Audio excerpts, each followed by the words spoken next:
Do you ever wonder why God doesn't answer prayer? I have. I've wondered that. I've looked at scriptures and I know that God doesn't always answer prayer. I know that God doesn't always heal. Why is that? What's going on with God? What's going on with us that causes that? Remember, the Apostle Paul had a thorn in his flesh and he asked God to remove it. And God said, "No, my grace is sufficient."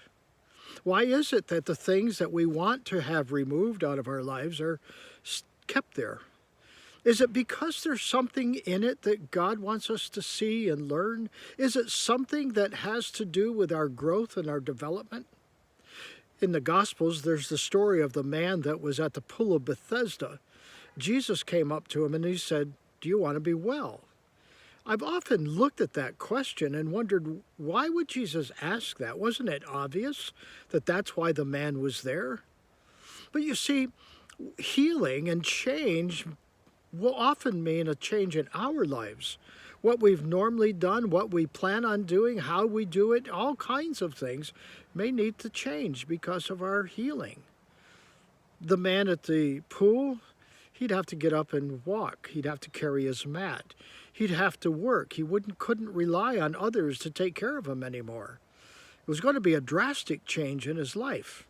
The thing is, for all of us, that what we are asking for may be wonderful and greatly desired, but it may bring big changes in our lives and we're not ready for those changes. I've thought about that with just life and just the things that are going on and around my life. And some of the things that I've prayed for and God hasn't answered those.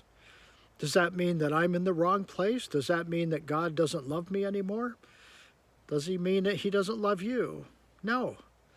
And I think that what we need to learn to do is, regardless of what God is doing, is lean into him more. Spend more time in his presence. Spend more time listening and asking the Lord, "Lord, what do I do with this burden? How do I walk with it? If you don't take it from me, how do I move through life with it? And what is it that I can learn through this that will help others?" Because sometimes that's why it's there. I want you to think about that today as you go through your day. Perhaps what's going on in you will be something that you will be blessing others with. Hey, until next time, God bless.